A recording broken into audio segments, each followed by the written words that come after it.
My name is Jason Gutzmer.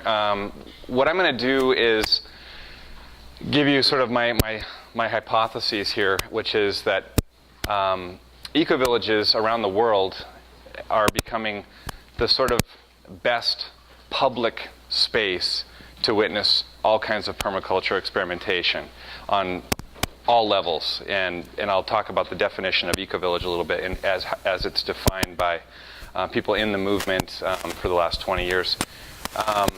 And my background in permaculture and in the ecovillage movement, okay, thank you, is I got started in the mid-90s when I started working in a mobile ecovillage project in Latin America, and that was sort of my introduction to permaculture, and then we started planting the seeds of ecovillages and doing bioregional movement gatherings and doing permaculture courses and green building design and all kinds of different grassroots work all through Latin America. And our project worked in 17 countries for 13 years, and we had volunteers. We had over 500 volunteers from 40 different countries that we lived together in an intentional community on wheels. So it was probably one of the most intense intentional communities out there because we actually had a 100% collective economy, which is one of the real challenges to ecovillages. And we, of course, shared a lot of tight living space.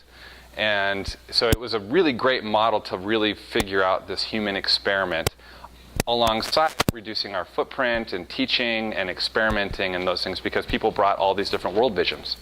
And that was the really exciting part. And then the Ecovillage Network was born during that time when we were sort of, they latched onto us and said, you guys should be voceros, you know, the chaskis, or the people who spread the word about what ecovillages are doing and communities are doing. And so since then, since 2000, when the caravan was recognized by the Ecovillage Network, ecovillages have really blown up in due part to a lot of people who worked on that project and then went home throughout Latin America, Colombia, Brazil, Chile, Mexico, and then of course the places where we worked and stayed. So I'm going to give you kind of a quick world tour of some of that stuff, and yeah, if you want to just advance for me, that'd be sweet. So you guys are well versed in a lot of issues that we're dealing with here. And I think permaculture and the ethics behind permaculture really are good at looking at the big picture. And I think that's what we're looking at here, is like how to get past the problem, right? How to start seeing solutions, how to adapt to the problems, you know, the changes that are happening here. Let's go ahead and hit the next one.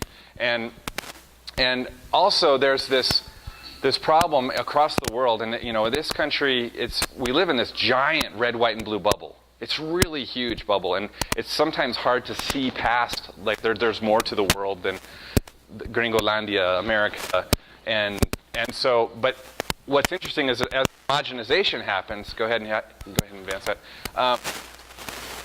the model that we have in the United States is going further and further, and of course Western Europe and the developed nations and even underdeveloped nations, if I can use that loosely, they're dealing with some of the same thing, because you always have all the classes. And so with that disparity of class, you get more homogenization of the dream. And the dream is, of course, totally relying on the crude, right? The mother of all energy, right? It's this borrowed energy that's running out, this solar energy from years back. Go ahead and advance.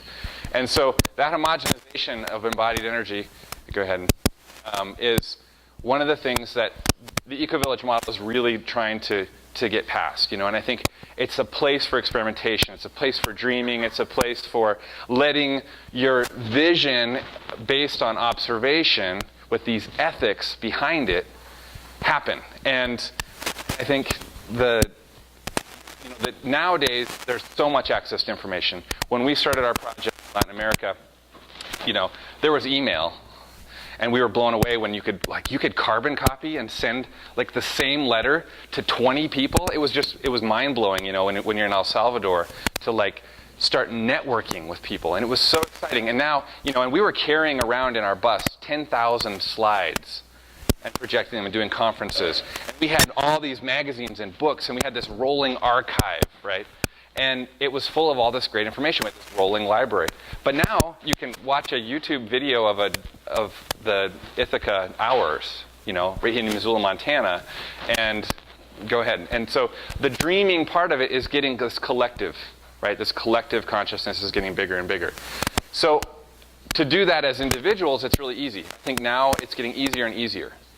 Now to do it as communities is still just as challenging because we are very individualistic, especially in Occidental and Western culture that is of a certain class and education level, and we've sort of been trained and to be the cogs in the wheel that look out for number one. It's sort of this strange dichotomy, right?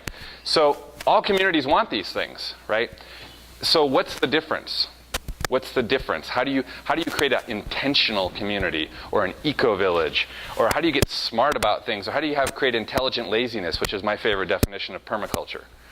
Okay, go ahead and hit it. So this is some of the things that they want, right? Eco-villages want this.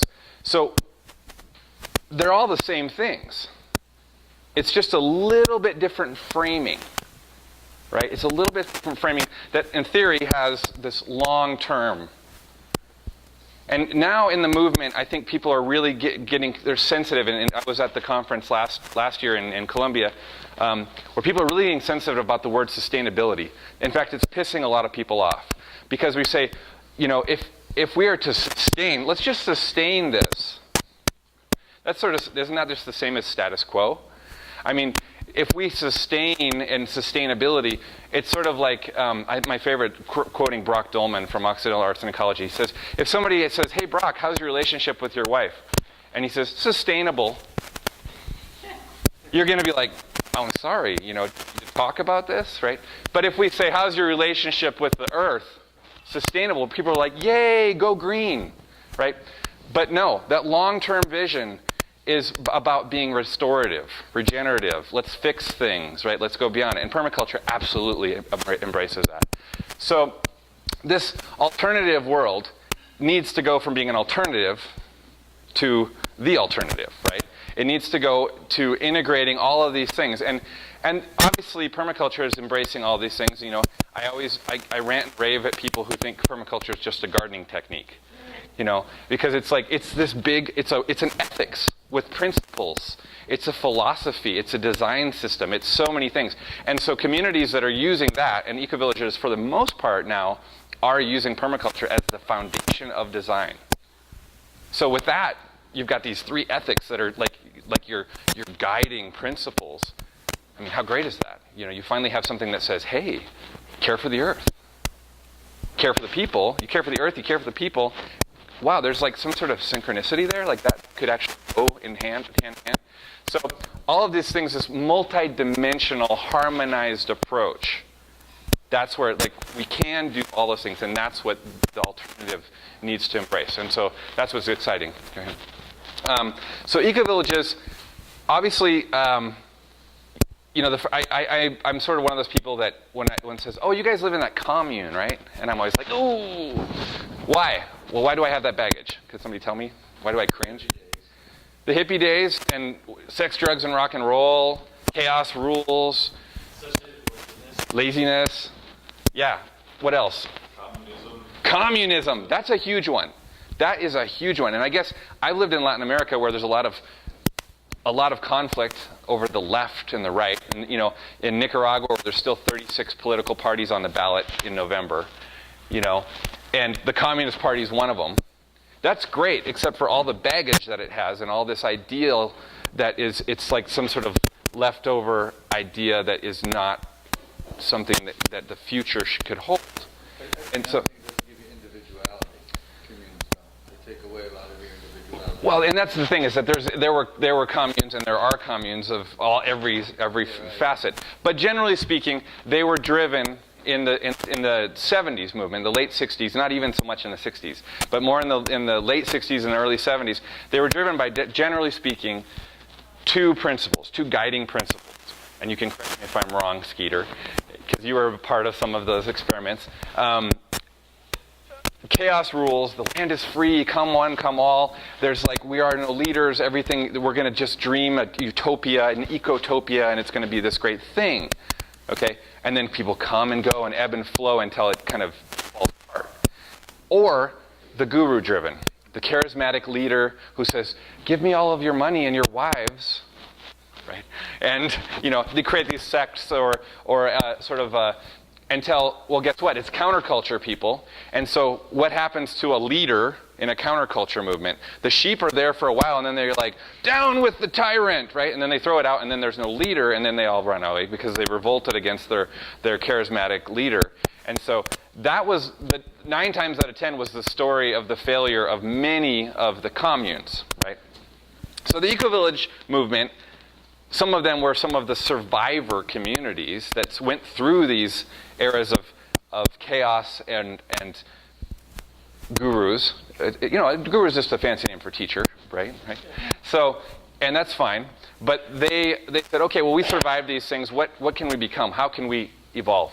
And so now what's interesting is that these pillars, these dimensions are becoming the strengths of each community. So if I talk about Damanhur in India, it's absolutely a social and or worldview-driven community. It was founded by a guru and leader and stuff, but I don't think anybody's got them in terms of the ecological, in terms of cooking for 1,000 people with solar hot water, right? They've got parabolics as big as this city block that heats water to cook for 3,000 people, right? So the collective energy and the resources that they put together there is second to none. It's like a government would do. It's like China building a dam. I mean, but they're doing something sustainable and long-lasting and sharing, right? And so every community that's in the eco-village movement has its strengths in one of these things. And few are good at all of them. The economic one is the biggest challenge. Economics. So sustainability in all of these is the real goal to communities. And obviously some are more artistic, some are more ecological, some are more spiritual, but they're all can fit in this umbrella. And of course, in some ways, in order to have an eco-village, you have to have sustainability in all of these on some level, or at least be working towards it. You can't just be a soybean farm and an eco-village. You can't have all your eggs in one basket. I mean, it's just like any permaculture thing, right? You can't be a one-trick pony as a community. Well, we just do this, right? And so that's the thing that is happening now, is that they're saying, well, we need to diversify, just like ecosystems, right? Go ahead. So these pillars of sustainability translate into these concepts that we're talking about in permaculture so much. And it used to be, they've changed this recently, and I think this is it's easier for our dogmatic, divisive concepts of religion or spirituality. Worldview is the term that they use now. It used to be spiritual sustainability, social sustainability, economic, and ecological. And they traded out spiritual because it was sort of this, ooh, is that some woo-woo thing? The eco-villages are woo-woo, right? Well, no, it's worldview. If I care about the earth, that's a worldview thing. It could also be a spiritual thing. It could also be even termed a religious thing, right? But this is sort of what we're looking at. So listening to and reconnecting with nature is a worldview. It's a world vision, right? And socially engaged spirituality is one of a concept of that. So what does that mean? Well, each community can define that. But these are just a few bullet points around that, and I don't know if you can all read that. And then, of course, you have your things like green building and local food, which are the obvious things that you would think of with eco-villages. But these things, the social, economic, and worldview, are the things that need to be seen and addressed. And I think when we talk about like the invisible permaculture stuff, the stuff of society and creating and sharing and working together, this stuff is really huge. So the communication, facilitation and conflict resolution, that's huge. Any endeavor, whether it's business, even if it's pyramidal or hierarchical, you still have the need for good communication, right? So these communities are becoming experimentation places for that kind of sustainability too. What does that mean to have a horizontal leadership or circular decision making? It doesn't mean you talk in circles forever, right? But because that has happened too. But there are actually tool sets to move things forward, to make decisions. And communities all around the world now are using them and doing them. You know, and then you get an economic, like right livelihood and, you know, social enterprise. I'm working on a project now with a brewery for social change. You know, it's like, it's going to be the first in the world. These people have trained people, they're civilian peacekeepers. They've worked in South Sudan and Palestine, and, you know, and they're doing this here in Missoula. And I'm like, this is great. Because they're going to create a way to make money to fund their thing instead of going out as a nonprofit every year and saying, can you help us fund our work again? We need to get all of these things, they all need to be sustainable, right? Even the social change stuff. Okay, got to hit it. So, definition, and you know, there's a lot, but this is one of the older ones, and Robert and Diane Gilman. The fully featured human settlement, that's a tricky one, especially in our age of, you know, specialization. Does that mean you have to have somebody who does everything in your village to be full featured? Not many are, you know. But and then the idea that you can sustain into the indefinite future. Well, it is a very indefinite future. You know, whatever that means, right? But the part that I like, and they added this, was that ecovillages have to have multiple centers of initiative. And how I translate that is these communities have to be leaders, full of leaders who can coexist with leaders. And the communities that I've worked in and the projects that I've seen thriving are not driven by a guru. They are not driven by one real go-getter, energized go-getter. They are teams within teams within teams that have autonomy with their strengths, right? And they can trust the people doing stuff on the other side because they have the initiative and the know-how, and they can get the resources and pull the teams together. So that multiple centers initiative goes back to that you can't just be a soybean farming eco-village. You have to have lots of that diversity, right? It's just, I mean, we're learning from nature over and over, right? So, and then of course, my in short one of permaculture, you guys have seen many definitions of permaculture, but I think it's a design system that you can use for anything. You could use permaculture to design how you set up this room, right? And so this is where I started, the Mobile Ecovillage Living and Learning Center, La Caravana Arcoiris por la Paz. This is a PDC we did in 1998 in La Gran Sabana, Venezuela, the fourth largest national park in the world, totally run by the Pemon indigenous people there. Amazing place. It's the land of the lost, the Angel Falls, and it's this place. So we went and did this PDC there years ago, and we were using arts and culture as our passport. We had this sort of look of, oh, it's a circus. Oh, it's a, you know, they're like, oh, they're a theater company. Well, that was what opened the doors. And then we're like, permaculture, restore the land, with Nelson Denmar on the boat with us. And I love that when we were singing that, or I saw that on your song list at the conference in the fall.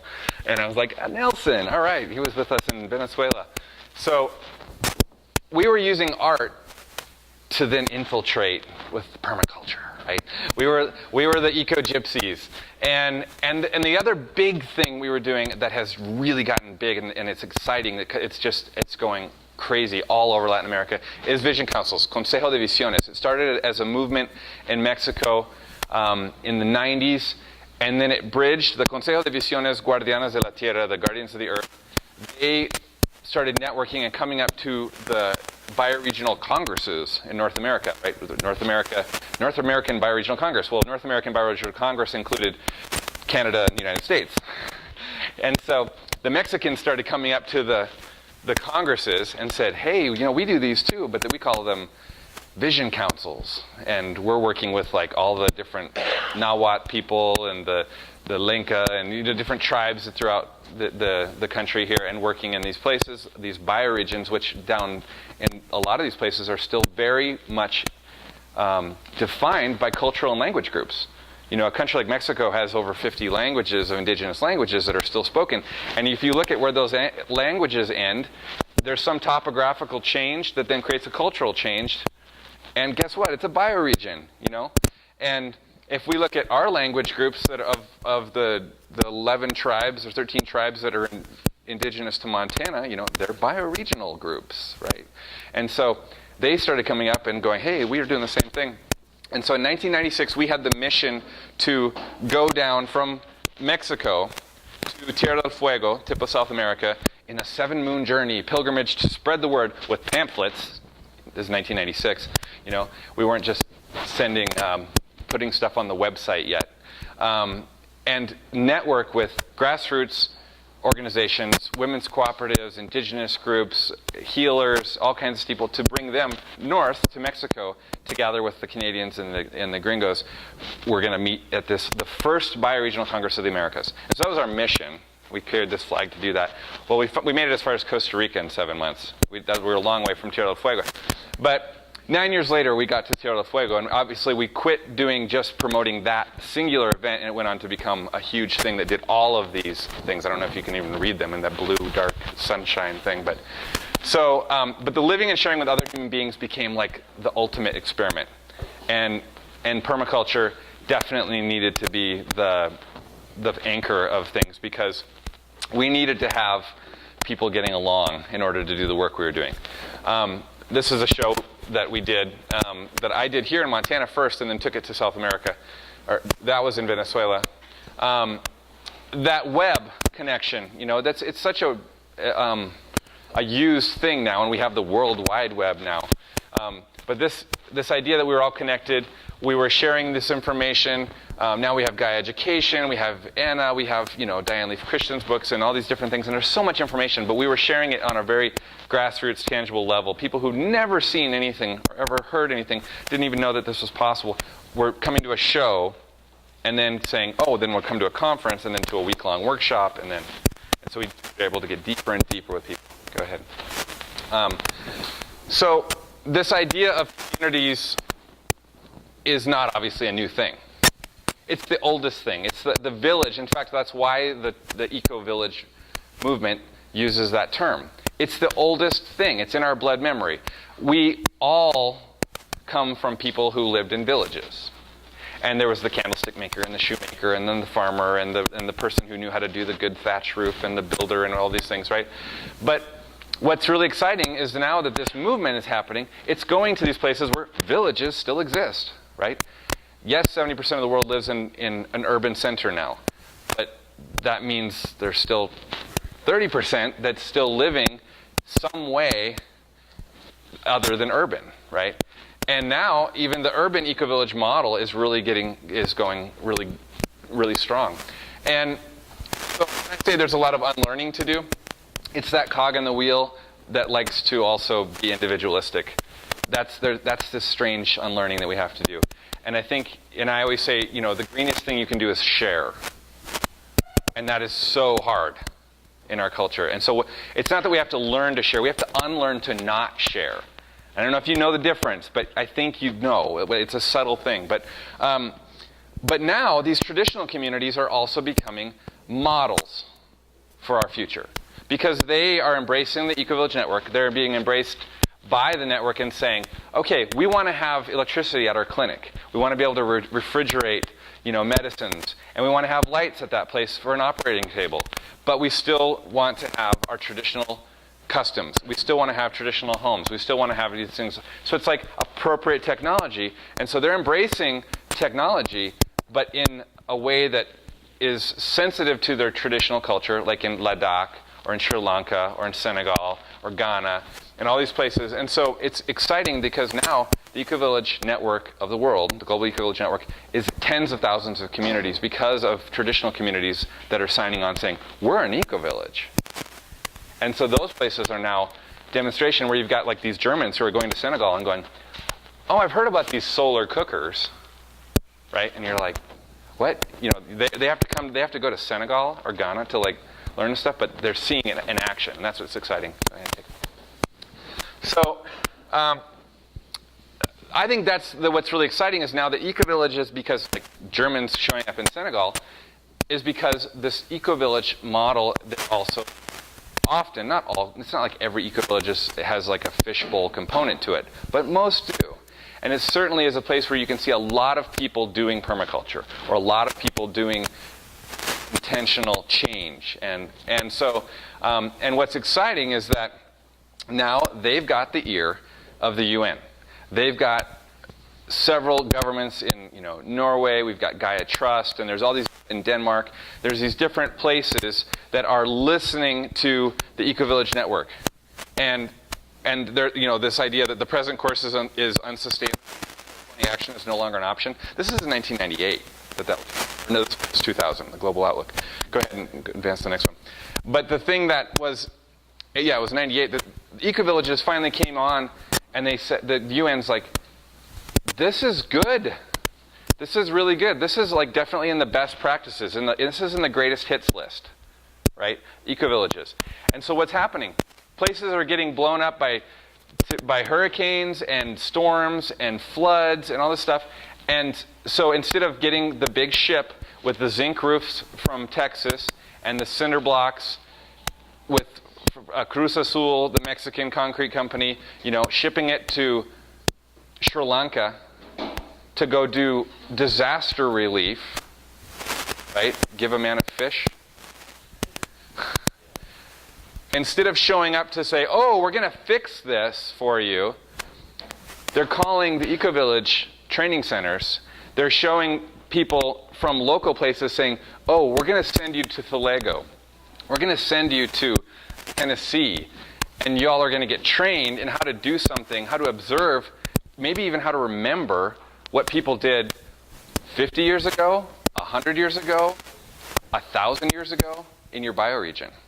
And see if you guys can maybe fix your problem, create housing again, get shelter again, capture water again, and do it in a safe and sustainable way so that it's not just sort of this ugly Band-Aid that's going to fall off and on this gaping wound, right?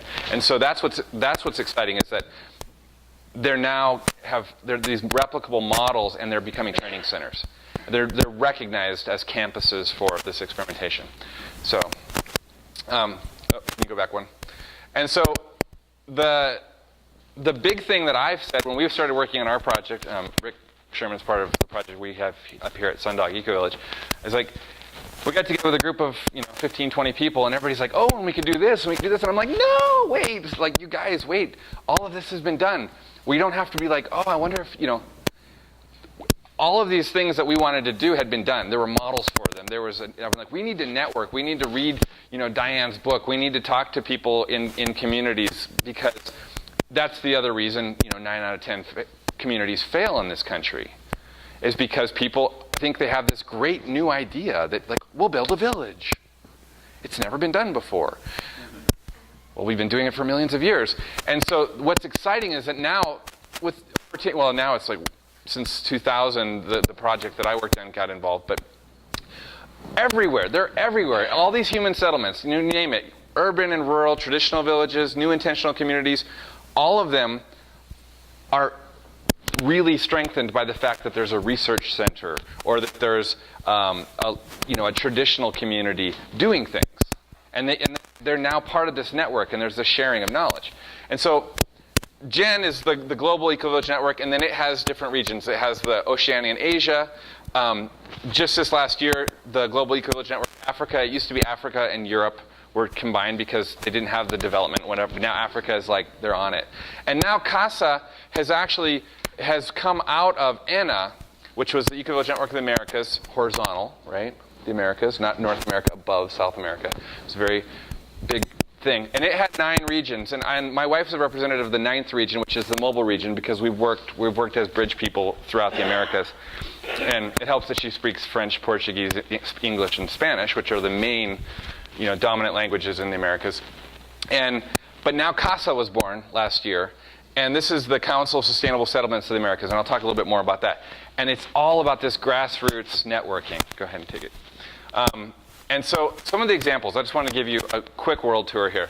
So you have these traditional communities like in Sri Lanka here, where they have a traditional artisan craft that they've been doing for 1,000 years. And that is one of their tricks, right? But they also know how to grow food, and they have reflecting ponds, and they have these beautiful things. And so it's like, they're a really great example, and they're traditional communities. The project in Senegal, and now I showed you the other side, is like 14,000 communities that are, the government is helping transition into ecovillages. Go ahead. And then Oroville, I mentioned this. This is one of their parabolics, the small one here, that heats and cooks food for all kinds of places. Go ahead and go to the Damanhur shots. Talking about currency, right? These folks, they are a tourist mecca for sure, because look at their places. They're artists. They have this whole kind of ecotourism, and these are some of their buildings, and their public spaces here, like these Woonerf spaces, that are designed. You know, you can get emergency vehicles in and out, but they're designed for biking and walking and playing and whatnot. They also have their own currency, and they have for a long time. Two more rural projects, like the projects that are more common in Latin America and in the United States, I think, for that matter. Huehuecoatl, Mexico, is where we started our caravan project. And so this eco-village project then birthed the caravan project. And Huehuecoatl was a group of performance artists who worked all over the world for years, starting from 1968, and then in 1982, they finally landed and said, we got to have a place to have all these babies, and we need to like grow some food and build some houses. And some of the Montana family that I grew up with was there when they found this place with the sacred amate tree, and they were like, look no more, this is it, this is the place. And they went on to be that community, and now that they just celebrated their 30th anniversary last year. So that was the place where I sort of I cut my teeth on the little chew toy of ecovillages. Oh, can you go back one? It's a nice shot of, oh, there we go. Maybe it jumps ahead. So this is a community of 13 households. And they have this beautiful, amazing theater space there, built by some of the Montana family here. And they sat for 3 years without a roof on it, trying to figure out how the heck to put this crazy roof on this place. But this is a great place that's now part of Living Roots education work there. They're part of Gaia Education. They're definitely on the map. So if you were like to say like I want to go study permaculture or indigenous medicine or whatever, and you like Google Mexico, that's the thing that's gonna hit Huehuecoatl. Go ahead. So they're definitely a real great cultural center, as well as a community and arts project. And then we've got things like LA Ecovillage. How many people have heard of LA Ecovillage? Great. Downtown LA. It's like in Koreatown, and it's in this old two Spanish-style apartment buildings with the courtyard behind it, so you have the wrought iron fence right on the sidewalk, and there's about 10 feet between the building and that, and then those 10 feet it's filled with corn and squash and beans and whatnot, and then back behind there, go ahead, and I think I have a shot of the gang kids from Mexico City doing it. Oh, this is Copenhagen, another urban one. I think I have another one. Go ahead and shoot. Yeah, here we go. So these are the anarchist punks from Mexico City working at the LA Ecovillage, doing cob walls and these earth bag walls and doing ponds and all this great stuff. And so this networking is happening. It's this really great, exciting thing. And it's in crazy LA. And they've got, you saw the shop, they're kind of old. They have this, like the purple Macintoshes, or like the grape Macs, that was open to the community there. That was like people in the neighborhood could come in and use this computer center. And they had a place for the kids to come and play pool and shuffleboard and, crazy stuff, as well as all the eco-cool stuff that they're doing. And then these projects like rooftop gardens and whatnot. And then the big permaculture projects like Crystal Waters. This is, it was probably one of the first really big ones. Go ahead and go to the next one. It kind of zooms in on this. Because what is really exciting is they did this 81-acre residential lots with no wells. It's huge. I mean, it's all done with water capture systems. And they've got water for livestock, tons of agriculture, and it definitely has a major fishbowl component. They've got tourism there, and they've got courses there. It's Australia, right? The land of the roots of permaculture. So it's one of the real famous ones that's on the map for sure. And then, in Cochabamba and Bolivia and other places like that, are these educational centers as permaculture education centers, but they're ecovillages. And then the education centers like Finhorn, it's 50 years now I think they're celebrating. These are some of the people that sort of said, let's put a new term to the to what it is we're doing. Maybe like, let's see if we can throw off the shackles of commune, and let's see if we can say that there's evolution that has happened. And what is eco, right? Who knows what eco stands for? Right, home, ecois. And so it's like, why should eco something be taboo, or why should it be like, oh, those eco people? I'm like, what? That's just like the big picture. It's just home. It's like, and so these education centers like this in Findhorn and the projects in all this, they've got the living machines. They've got all this stuff happening. So go ahead and take it to the next one. And obviously, we got a chuckle when the Hobbit image showed up, right? With Gandalf crossing the stone bridge. But hello, right? This is where this stuff's happening. And it's where it's happening where you can see it. Where there's, now of course more people are, if you're up in the woods and you might make your website, if you do it by yourself. But the ecovillages are definitely a place where there's, they've got their tours and they've got their courses.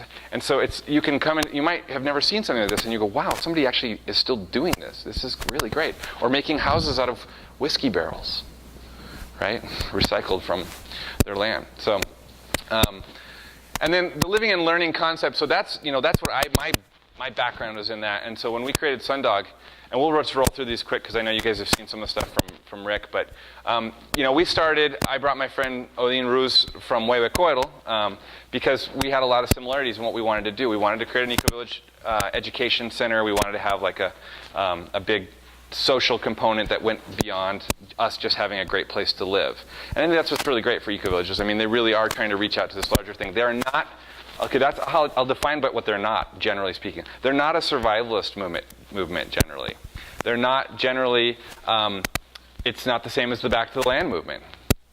And part of it is that they recognize the interconnectivity, that they need to be connected to a larger community, and that we are intrinsically connected. We have family all over the world. We've got people, especially in this country. Right? I mean, how many people have a relative outside of Missoula? Really? Only that many? Okay, yeah. You guys are just being lazy. I'm trying to get you waking up. Participation. Raise your hand.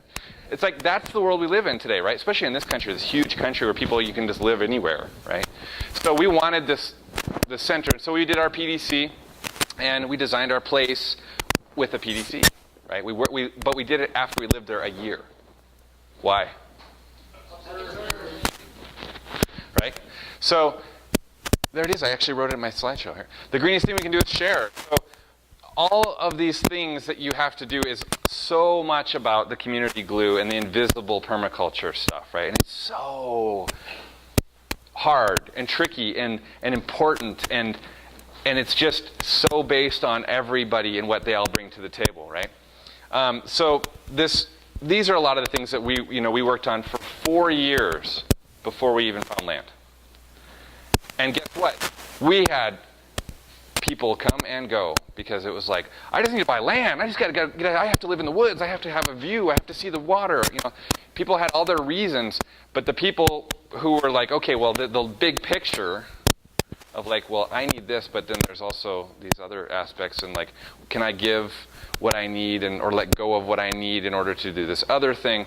So 4 years we worked on that. Obviously, we were looking for the right place to land too, but we met every week. We did trainings. Every time somebody new came on, we trained people in consensus decision making with a model and methodology that we had been using for years. Go ahead. So I want to jump actually kind of quickly through these ones because this is so much of what you guys know and have been studying.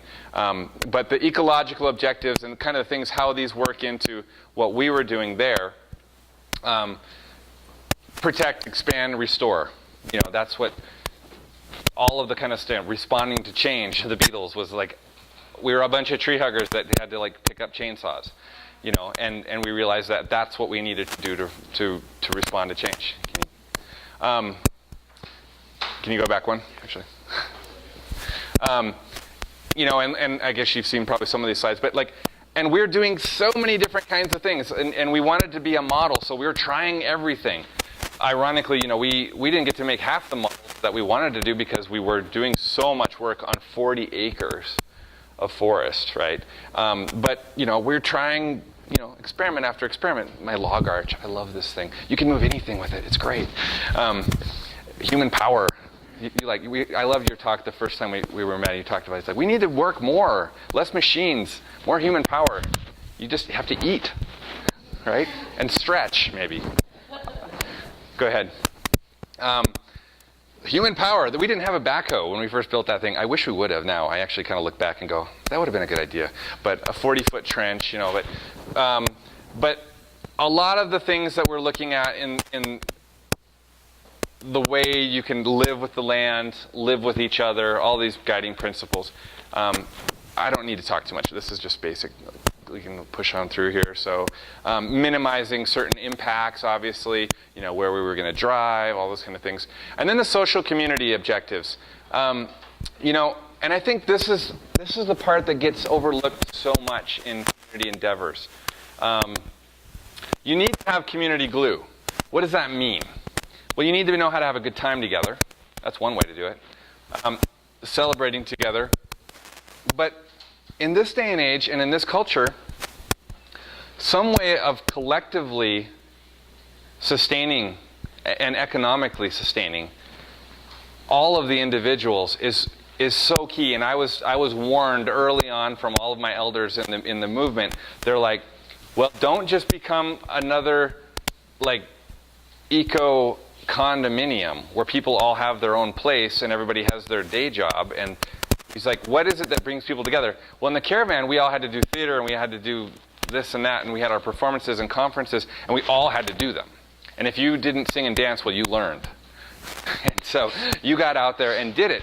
And what did it do? It brought us together to survive. Like there was this collective survival. So it wasn't just about doing community hours, right? It literally bought the food that we ate. And I think that's one of the really tricky things in the model in this culture, that unless the community can create some sort of living wages for people who work in the community, that's a real tricky part of the formula. And I think, you know, because we all do different things, but there should, I think, this is my opinion after our experience and observing from countless other experiences, there should be at least something, some entity within the communities that creates the social bond and gives some sort of economic feedback. And so that everybody works on that. It might not be their main job, but it's a really important component because it's one of these things that, like, if we're all in this together and that machine doesn't work well or that plant doesn't grow well, then we're all going to suffer. And so you have to figure out how to collectively support it from lots of different angles, right? Okay, so and you know, the multi-generational stuff, you know, looking at the kids and childcare, all those kind of things. It's really, you know, schooling. All those objectives are really tricky too. And the worldview or the cultural, spiritual objectives. Superman blessing. Yeah, this place that we worked at had a great dance studio for doing our this is in our PDC in Venezuela too. But the cultural component is so huge too. If you don't have something happening on Friday night and you've got kids and you've got teenagers or even just 20-somethings, right? If it's not a fun place to be when you want to relax and just, it's like it's not all just about shoveling shit and planting, right? And it's not all about building stuff all the time. It's like, if you can't blow off steam and have a great time, you don't have cultural sustainability. And so you have to figure that component in huge. That's a huge part of it. And so, I mean, some people are fine just being hermits and doing their thing, you know. But generally speaking, if you want that full spectrum, that's a really huge one too. And it has to be thought out. So all of this aspects of, especially youth, I think it's such a hard one to hang on to, and no matter where we are, right? I mean, we know that the youth is our future, but I mean, how many teenagers are in PDCs? Wouldn't that be great? I mean, we've done stuff with teenagers. We lost ours. Did you have some teenagers here? Well, and I think, you know, it's like, how do we get that language and that set of ethics and those principles and those guiding, you know, tools into the hands of young people? Well, it has to be done through creativity, I think. It has to be done through inspiration. You can't just scare them. It's like, world's going to hell if you don't use permaculture. You can't do that to kids. You can't scare them into making a better world. Okay? And so, the challenges, you can just go through them quick. Community glue, is huge. The business part that I talked about. The whole systems challenge. I think this one is really huge here. The cultural disincentive. I think that I talked about, the biggest thing we can do is share, but it's also the hardest thing. That's a cultural thing. It's really different in Latin America. And then the trials and errors, being willing to make mistakes and say, okay, I'm going to learn something from that. That's permaculture. That's totally permaculture. So, and that's the challenge. And I think, but what's happening is now that there's more models and there's more connection to these models. I mean, Rick is like always, he's a graphic designer, but he's always plugged into like some video of somebody, Jeff Lawton, or some design thing, or a rocket mass heater, or some kind of Hugel culture crazy. I mean, he's always got this, like, his third eye is channeling all this stuff constantly. It's like there's so much information out there. You can be obsessed with it. And on the ground, I mean, look at the list here. You've got from Scotland to Sri Lanka, Portugal, Italy. It's a fantastic thing. And what's great about this, they're all culturally relevant for themselves, but also for the big picture, right? They all have things that we can model from. If you want to learn about the kibbutz, you can do that. If you want to learn about Tamara, that has like their own gas stations, their own everything, their whole energy plants, they run everything. I mean, they're totally, in terms of, they're unplugged from the fossil fuel IV. And so it's like, people are doing it. There's success stories everywhere. So this year, or 2012 actually, when we were in Colombia, it was called the Call of the Mountain. It was the first of several things. It was the Iberoamericano, so it was like the Iberian Peninsula, Portugal and Spain with the Americas. So all these Portuguese and Spanish-speaking people, Latinos, from Brazil to Mexico, all gathered in Colombia at this big ecovillage. A dear friend of mine who started from the caravan, and who came up to Sun Dog when we were there, and his community hosted this event, and of that event came CASA. It was born. Go ahead and push on through here. So, and it was in a response to, and I think this is really interesting too, there's even within the movements, there's this like, we need to keep birthing new movements within the movements. We need to keep re-energizing, reinventing ourselves. And all of this event was, they said, yes, we have ENA. But in Colombia, we have an eco-village gathering every single year of Colombia. They have a gathering of eco-villages every year. And a different eco-village hosts it. And last year we went to one too, or I guess in January. We went to after the Call of the Mountain. It's called the Call of the Mountain. And they hosted it in 3 different places in the country at the same time, simultaneously. And we went, well, at first we were like, that's just a bad idea. And they said, no, we want more people to go to the ones that's closer to their bioregion, so people don't have to travel as far and network more with the people that are in more like-minded things. And it was an experiment. It was an experiment in bioregionalism within a country. Well, Colombia is huge. I mean, it's 4 times the size of Montana. You'd never know it looking at a map. But it's this giant country that has every bioregion on the planet, practically, except for Arctic. But even in it's got 20,000-foot peaks. So they were like, we're going to do that. And so 3 different communities hosted events with like 100 people or so. But last year, the year before, this idea of converging all these movements, says CASA is emerging in Latin America from the convergence of movements and networks for sustainable living. They wanted to go beyond ENA, which was the Ecovillage Network of the Americas. Why? Permaculture was one of the big reasons. A bunch of permaculturists came like whining and kicking and screaming and being like, but we're not ecovillages. We do permaculture. Well, by definition, an ecovillage is something that theoretically is inclusive. Any human settlement. It could be like our human settlement, like us at this table. Like here we are, we're settling and we're doing permaculture and whatever. But well, it's an ecovillage if we endeavor to be that. Right? But there was this need, especially in Latin America also, to say, we have something going on different than what's going on in Tennessee and at LA Ecovillage and Ithaca and Morning Glory and different places in North America, North America, right? In Latin America, we've got our sabor, right? We've got this flavor, we've got this way of doing things that's a little different. And so we said, I was there, but I was like one of the gringos, but I've lived a lot of time in Latin America, and I was really concerned that we were just going to be reinventing the same thing. Go ahead. And it's just like having an ENA South America. But they said, well, maybe we need that.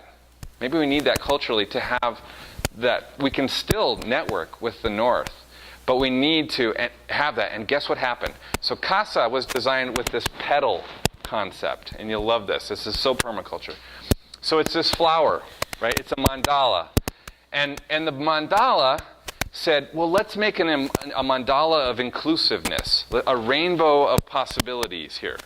What is sustainability? And actually, and of course, there was a big argument of like, is sustainable enough? Maybe we shouldn't be CASA. Sustainable is not enough. But like, yeah, but CASA, it's such a great acronym. It's home, it's eco. And so finally, there was agreement. And the spiral, of this pre-Columbian symbol, and then the gen butterfly with the earth on it. So this permaculture projects became their petal of CASA. So if they were an institute of permaculture, there's like, yeah, we're looking at like endeavoring into the indefinite future and doing things to restore the planet and stuff. And so were these NGOs and co-ops and people who were doing, farmers cooperatives, doing things to resist against Monsanto. They're doing their part, right? Why not have them networking with us? Because guess what? They have things to teach us as people doing urban ecovillages or transition communities. So transition towns got in, and co-housing and all these things. And so the idea was that each of these people, and then of course the eco-caravans, inspired by our project, and now there's a lot of them. They're all over the place. And some of the real movers and shakers are these like 30-year-olds that are traveling, these friends of ours. They started in California, and they've retraced all of our steps, and now they're in Bolivia. And they're just keeping it going. And they're on round 2, right? But now they're going from community to community to community, and they're taking seeds across borders. It's so awesome. They're smugglers of the new time, right? Taking ancient seeds. And they're doing their conferences, and they're sharing their information, and they're doing all this stuff. And there are these chasquis, which is a Quechua word for the messengers, right? That would run, and they're relaying, and they're spreading this stuff. And so the movement recognized, like, yeah, this is huge. This is important. If it wasn't for the caravan, there wouldn't be an eco-village network of Colombia that can have a gathering with 400 to 700 people every year. Because it wasn't an eco-village in Colombia before 2000. And now there's these huge gatherings. So that is huge. And then the urban focus. The Ecobarrios project in Bogota, Colombia is amazing. I mean, they're doing rooftop gardens, and they're not doing it like the building next door. They're doing it in like crates that you get mangoes in, the wooden crates that are tacked together, and they just throw a piece of plastic in it, throw some newspaper down, fill it up with a bunch of grass clippings from the side of the road, put a little bit of dirt on there, enough to get plants started, and then the rest is just like whatever other biomass they have. Throw some worms in there, and a few years later they've got like soil that's a milk crate deep, right? And they're growing thousands of pounds of food on top of all the flat top concrete houses that are so typical in Latin America and in India and Africa and places where it doesn't snow. And so they're doing it in the most low-tech, simple way, and they're doing it, and they're sharing it, and they're spreading it around. And then, of course, eco-villages and communities that are doing what we're doing.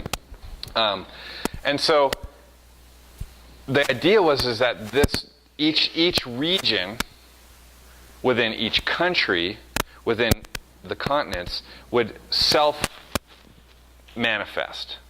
They would come up and say, we have petals of this kind and this kind and this kind. We might not have the whole mandala, but we have these people, and we all want to get together and learn from each other, and we want to share.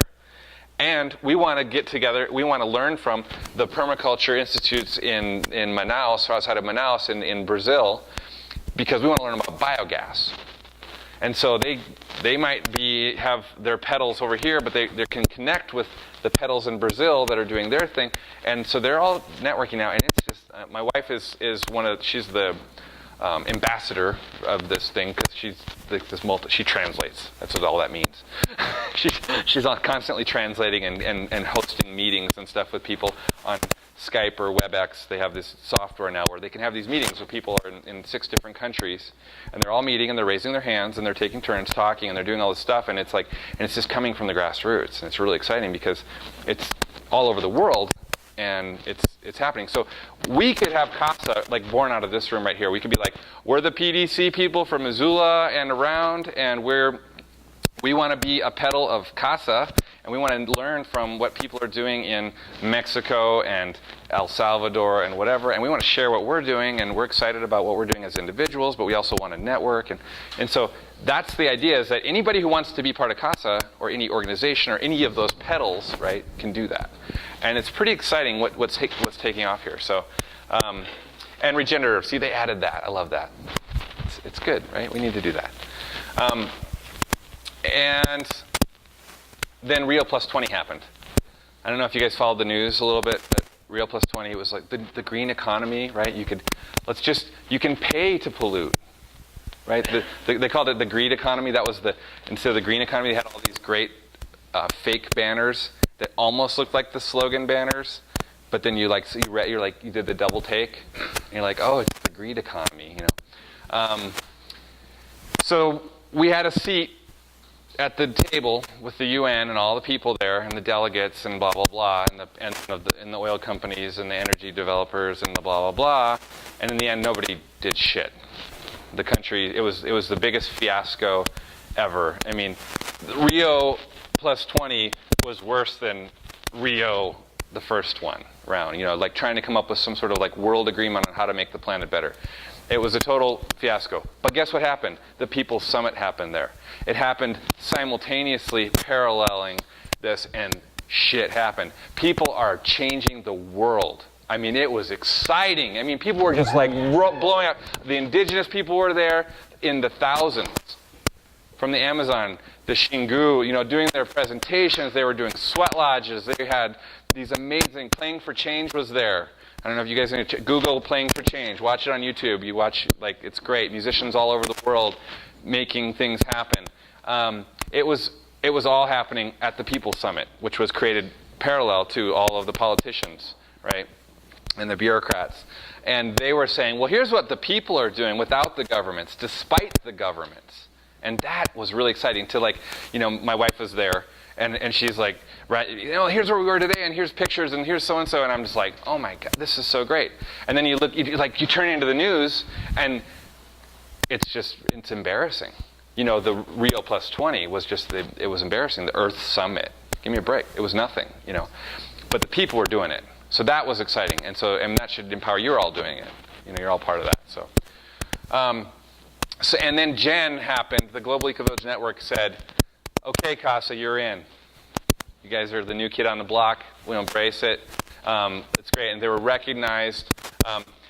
And this is my wife. This was one of the founders of the Caravan. President of ENA for many years, also a member of the Caravan. So it was great. There was like this inner circle that was supported by more, and it just kept growing at this event. So, and Gaia Home was one of the events.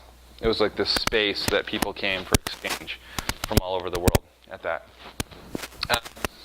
So visibility, right? That's what it's about. That's why ecovillages are really important, because I think that's why, I think everybody needs to do their part because they want to, because they're inspired to. I don't think you should have any sort of sense of guilt or obligation. I think it's the wrong reason to do things. I think it's exciting to do this stuff. It's fun, and it's really fun to do it with other people. And it's fun to be in a room full of people who are thinking differently, and to know that you're part of a circle or a pedal that's part of a pedal that's part of a pedal, and there's this giant mandala happening around the planet. And that's the reason to do it, and it's getting more and more visible. So if you wouldn't mind just kind of like rolling every 5 seconds, and I'm just going to open it up for questions at this point. I think I timed it, yeah, 1 hour pretty much, just under. I'm just going to these are some great examples of, and these ones are on the Gen website now, I think. We got them up there with street children, and there's stuff from Consejo de Visiones, the Vision Councils in Mexico. There's great stuff. So, yeah, the Mexico family is just moving and shaking. They have got the number of the government now. They're just changing things up. It's great. My wife loves this one. She says, we could never get away with this in Missoula County, right? But in Argentina, viva, you can do it. So, yeah, you guys can. Yes, yeah. Gaviotas still Yes. operating? Gaviotas, as for those of you, it's a great book. And Paulo Lugari is the uncle of one of our caravanistas and Penelope's best friend that she went to college with, and they were roommates and stuff. And so it was a really, really hard place to get to for quite a while because of the Civil War.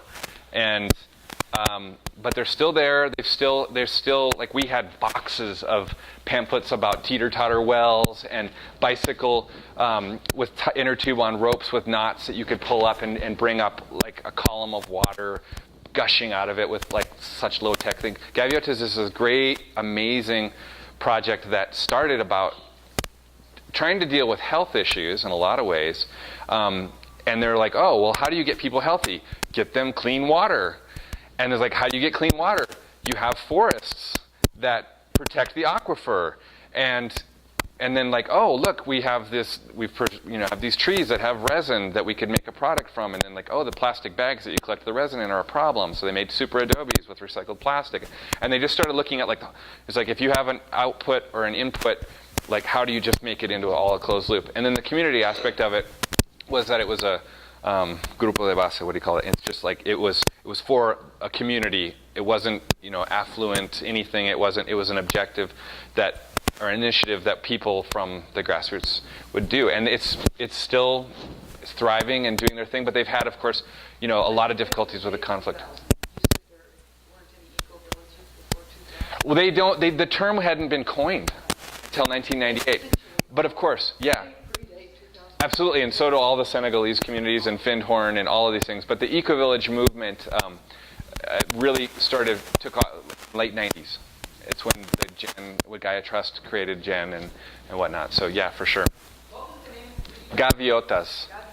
Gaviotas is a seagull. Gaviotas. Good old Spanish. Sound it out. Gaviotas. This is where we had the first Bioregional Congress of the Americas in 1996. Amazing place. And now this was designed by my friend Odin, who worked with us at Sun Dog. And they designed this whole place with Ecovillage, or with permaculture principles. And now in November, they're having a huge Consejo de Visiones there in November. And it's going to be a CASA meeting, too. So get your thumb ready if you want to go to Mexico. It'll be an amazing event. And this place is incredible. They restored all these pre-Columbian terraces and have brought it back to food production and gathering spaces and healing spaces. And they brought the water features back in. And yeah. Curious if you have a favorite or most impressive new cultural tradition you found in any of these eco-villages in terms of just something great people are doing together. Yeah. Why is it everyone doing this? A great cultural tradition. I think that some of the communities definitely, the communities that are really thriving definitely have sort of things that they all do. In the caravan, this is going to sound really simple and silly, but it was we all ate together 3 times a day. So if you and I have to cook today, we get up in the morning at 6 and we cook for 28 people. And we figure out what there is. And there's no refrigeration, so it's fresh fruit and this and that and the other. But we cooked all day, and we cooked till the kitchen's clean at night, 11 o'clock or whatever. But you and I, say I'm from Israel and you're from Argentina. That's a typical kind of combo we had, right? So what are we going to cook, right? So that's interesting. And we're living in Peru, where we have Peruvian stuff. And the tradition was, so you'd get people of different cultures together to cook. And then we sat down on grass mats around the food, and we gave our hand to one person and took the other person's hand, made a circle, and people just kind of popcorned off things of thanks. And man, that has just changed my consciousness. It's not, I mean, you can look at it as prayer or saying grace, right? Giving thanks. That's what it is. But it was like thanks to the cooks, thanks to the campesinos, thanks to the whatever. And it's interesting how many, the communities that do that, that take that moment of reflection, where each person has, you can just be like, thanks for the children.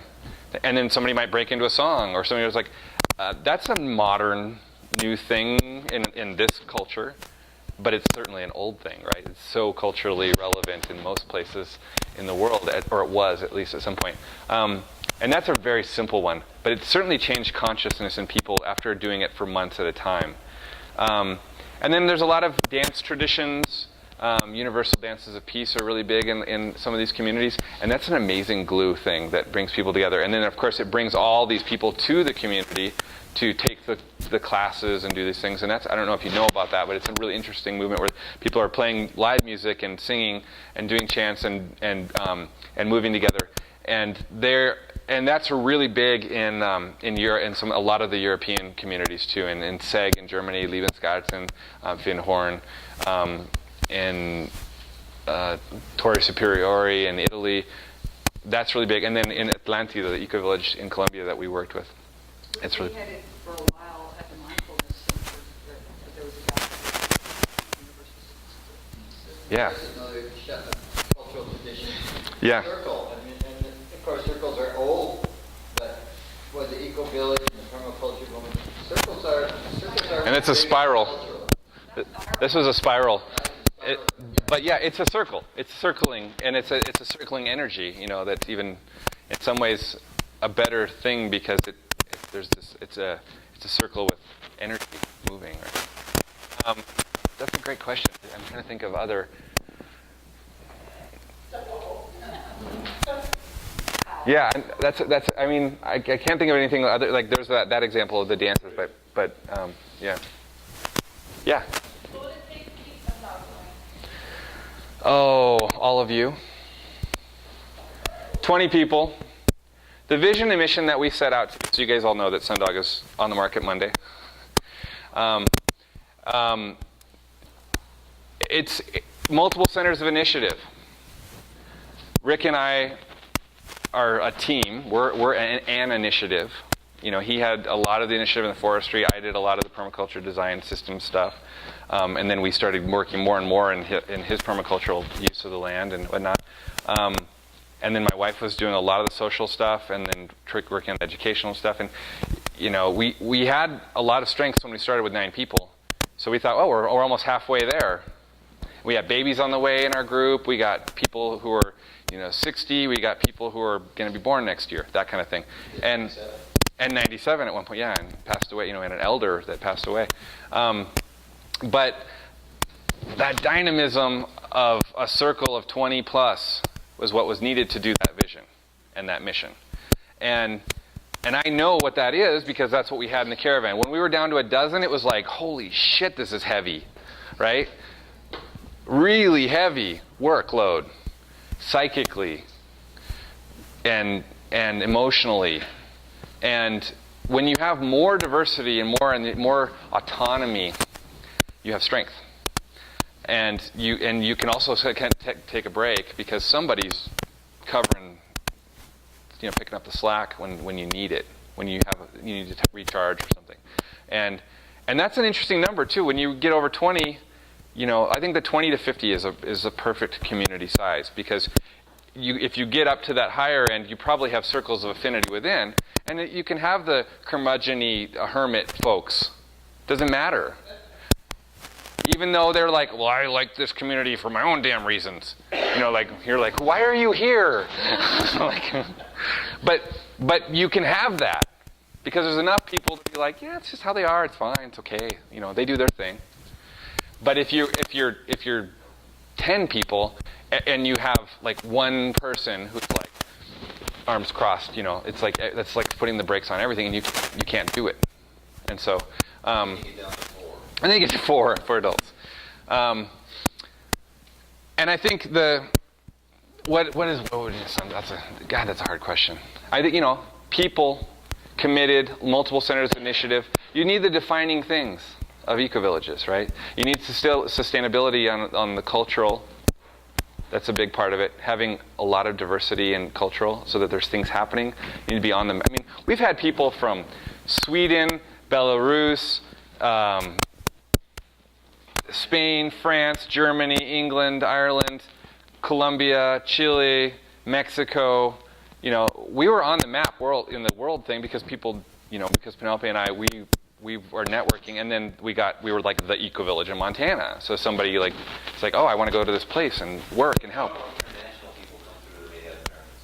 Then we had more international people than Missoulians. Thank you very much. Everyone in Missoula is like really excited about it. Like everyone's so happy that you're there. Did you guys? Not enough.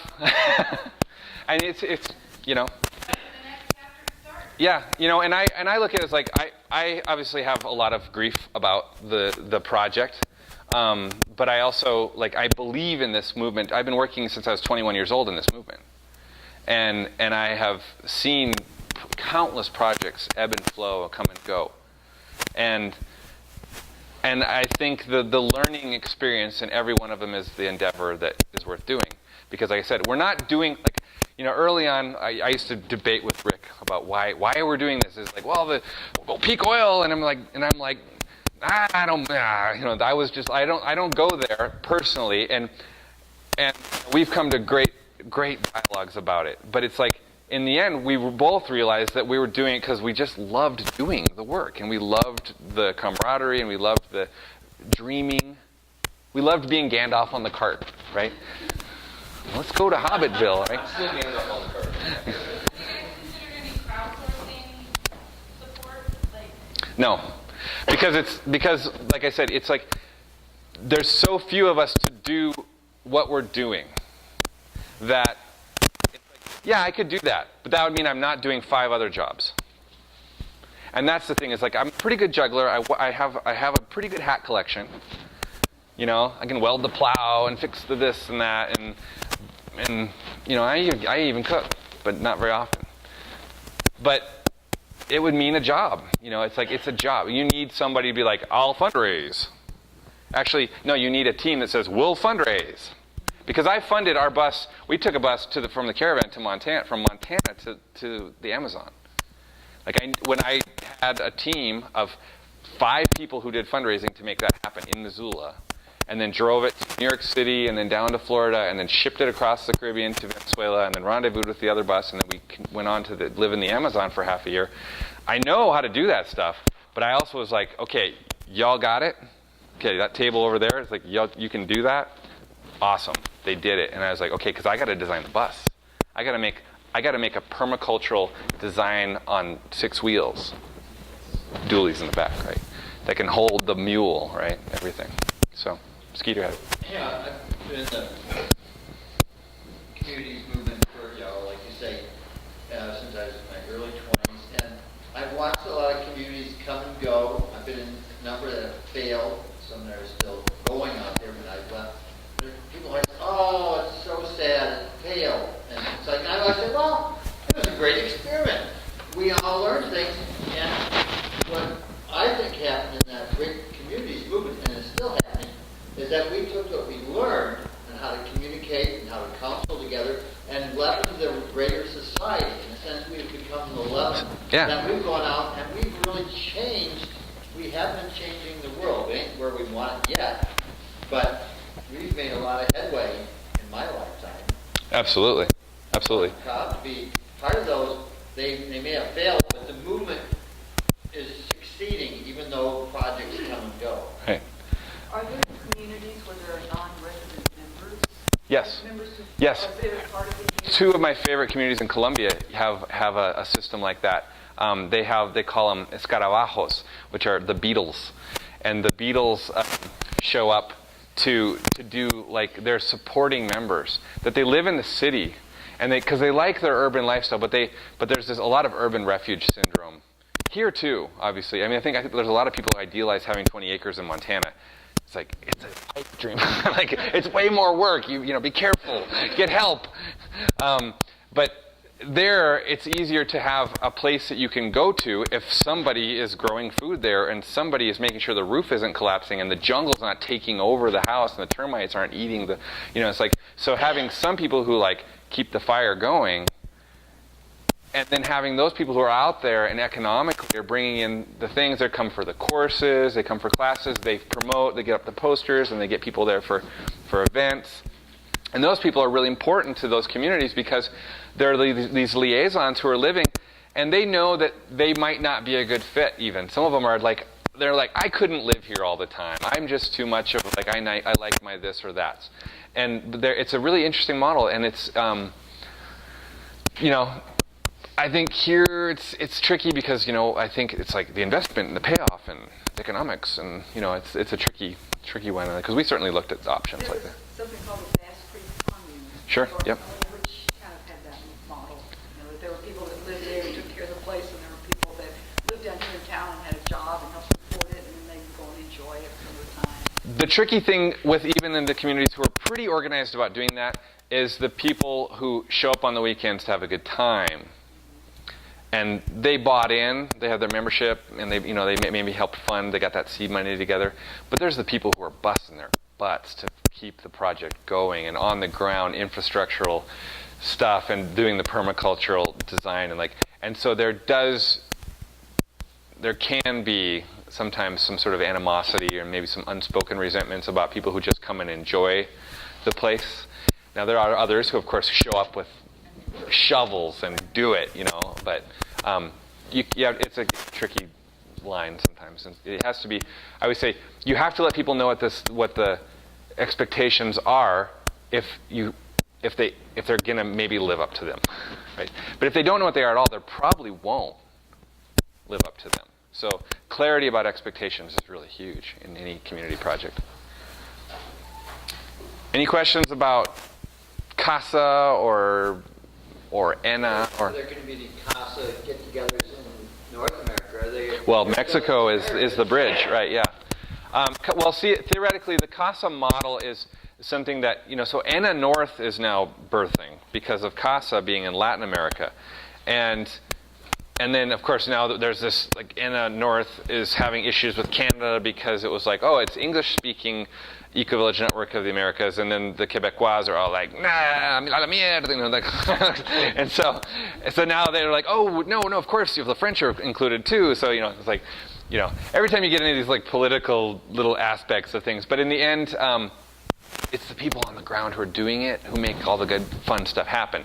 So if there's an initiative, I think I was part of the making several of these big events happen in the Americas. The Call of the Condor, which was in Peru in the Sacred Valley Inca in 2002, and we had 700 people from 26 countries.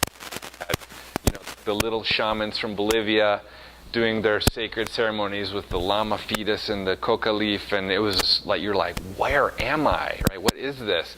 This is amazing. With Jonathan Dawson from Findhorn, who's like, well, you can't leave the power of economics in the hand of the people who are experts. We must become literate in in all this. It's like, and he's just like this economic theoretician, but he's an eco-villager, right? And they're like sitting together in a circle, and you're like, wow, this is great. I was making a movie of it, so I of course was just like, wow, what anthropology here, Do you ever call the Condor movie out there? Yeah, it's a half-hour short film, and I have it subtitled in English too, but it might be on YouTube or something. Somebody always puts stuff up there. The pirates are always active. I made a documentary about the 10 years of the caravan called World Bridgers, A Nomad's Search for Place, and I made 2 dual-layered DVDs of it, and I sent one with Lois Arkin from LA Ecovillage to an ENA gathering at the Call of the Hummingbird in Brazil, and a copy for her and a copy to give to the caravan. And a few months later, a friend from Brazil that I was in Brazil with me went to Seg in Germany, this ecovillage in Seg, and she shows up and they're like, Beate, you're the German who was in the caravan. You're half Brazilian, and she's like, yeah, how do you know? And they're like, well, we saw you in the movie, and I'm like, how did this? I've made 2 DVDs of this movie at this time, and it was in Germany. In the communities movement, they're all watching it, and they know all the characters. It's like, It was crazy. So I'm sure it's out there, but I can get you a copy. You'd definitely enjoy it. It's got some great folks from the Bioregional movement. It's Jose Arguelles is in it. Albert Bates from the farm. He's a great mushroom guy, and Albert Bates is a great friend of mine.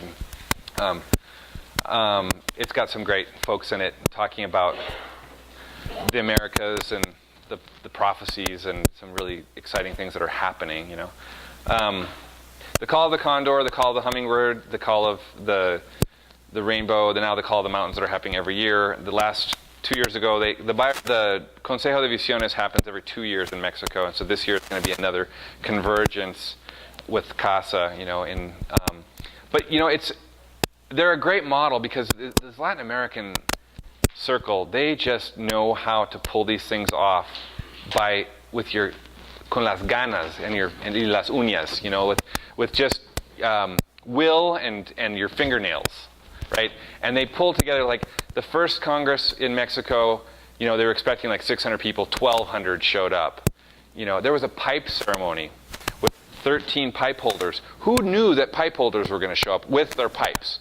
No, but the pamphlet didn't say anything about that. So we had Cree from Canada, and we had Guarani from Argentina crossing pipes. 13 pipe holders from the whole spectrum at this event with Starhawk, leading a circle dance and doing the spiral dance, with all of us. And it was just this crazy thing, and it blew up beyond anybody's expectation. And that's when we went, well, pull that off. What do you think about making this caravan, let's go to the year 2000, which seemed like in 1996, like the end of the millennium, right? It seemed so far away, right? And then it went on for 13 years in 17 countries. So all these events are pretty exciting because everybody I know who comes to them maybe for the first time says, "Oh, you mean everybody's making the event happen?" There might be some key, Jose Arguelles might do a thing about he's dead now, but, might do a thing about the new time and how we have to create, a consciousness of the biosphere and get out of the technosphere, and he does this whole thing. And he might be like a speaker that we know is going to happen there. But everything else happens because we showed up. And it's a model that goes beyond conferences and the things that we do at congresses and things in this culture. There's something to be unlearned from our culture. I've been working on this gathering Yeah. for the inland region, and so I'm just getting some good ideas Yeah. for that. Yeah. To come together of the movement. Yeah, we need to talk because there's definitely some. We all need to talk because it's about you've got all the same ideas and you're doing a lot of the same work, and I just think there's some synergy that could happen there with some of the folks from the south of the border, with just the can-do mentality of folks down there. They're certainly pulling off some amazing stuff. Did you have a question? This group maybe needs to have an anniversary gathering. We need to meet again because I'm going to call up on Thursday. All right. Instant gratification. Do you have any ideas about the transition towns movement, perhaps relative to the eco-village movement? CASA is really embracing that. It's one of the pedals as one of the urban initiatives because the concept, they're very, very cognizant of the fact that ecovillages are not necessarily, and I'm just going to say this they're not necessarily like the model for the future. Not everybody should go live on 40 acres in the woods. Some people should, and here's why. Because they're campuses of experimentation. They're the places where things can happen that might not happen on your street. But guess what? The experiments need to happen in the cities too. And that movement is getting bigger and bigger by the day. And so the urban eco-village movement, like the LA Eco-Village or some of the things like they're happening in Bogota, this very conscious urban thing where it's like going, God damn it, I'm not going to go buy a lawnmower. There's 5 more on this block. Let's get together. Let's sell all of our lawnmowers, put the money into the best one, or get rid of our lawns altogether. Let's just like organize. Let's get rid of this. Like, let's have the front yard garden revolution. You know, it's like take over the boulevards and like, you know, get up in arms and celebrate and make lots of food. And like those kind of things are real. That's what I'm moving back to do. I'm moving back to do the kind of educational work that I've done in a dozen countries with people primarily in urban settings who are blown away that you could grow food like in a 2-liter pop bottle. You know, a bunch of them hanging off your balcony. Cuba in the fall too, right? Cuba, if you want to talk about permaculture convergence this fall, all of my friends are going to be there, and I'm just like going, okay, you know, I speak Spanish, let's go. Cancun, Cuba.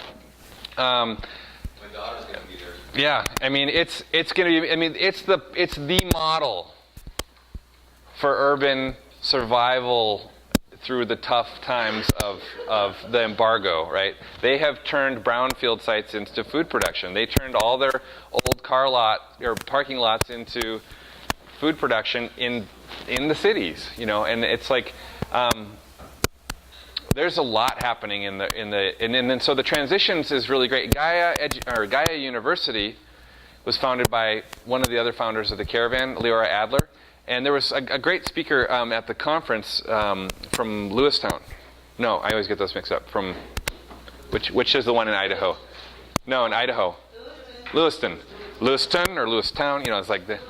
Yes, he was talking about transition communities in Lewiston as it's becoming a transition community, and he had gone to Gaia University and studied all this stuff, and they are doing a really great project with transition towns and a lot of work, and it's in the Ecovillage network. I mean, that's how you find Gaia University, or how most people, because the ecovillages around the world are the campuses for Gaia University, where they're teaching about transition towns, so that people go back, like you were saying, you know, like disseminate, you know, go back and spread the seeds, be like dandelion puffs, you know, and let that great medicine take hold everywhere you want to go, you know, and that's the great thing about these experiments, and then these ecovillages, of course, that are now becoming more public places for permaculture.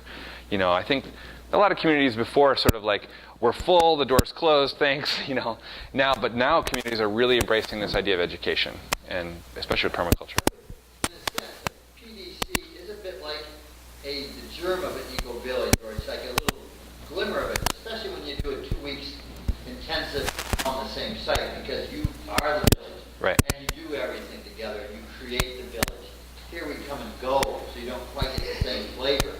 Right. But, you know, You create a community, and a lot of times PDCs are in ecovillages or on a farm or something like that, and you're creating a community in the time that you're working together, designing and observing and seeing that stuff for sure. I mean, that's, you know, we did PDCs on, you know, ranches and farms and places like that, but my favorite ones were in places where there was already a community, even if it was sort of a kind of loose-knit community. You already knew that you were going to go to the neighbor's farm to see this thing, and you're going to go to this neighbor's place because they have the dance studio, and that's where the party is going to happen. And then you go to this place because, let's face it, they've got the best food to cook because their garden is just amazing, you know. And you just networked around it. We did them in indigenous communities too, and that was a built-in eco-village, you know, concept too. And so then you had all the cultural celebration aspects that were, you know, bioregionally unique, and they brought a lot to that community, with a community within a community, you know, the PDC people, and then One of my current fantasy at this point is to take the town of Hot Springs and turn it into a permacultural education center, just through the cooperative efforts of the people who are interested in doing it there. I think it's totally possible. It's totally happening. And it's totally happening, yeah. so I'm going to show just a couple websites here that back up what Jason was just doing. But anyway, but before that, Jason, thank you. That was just great. thank you. Thank all of you.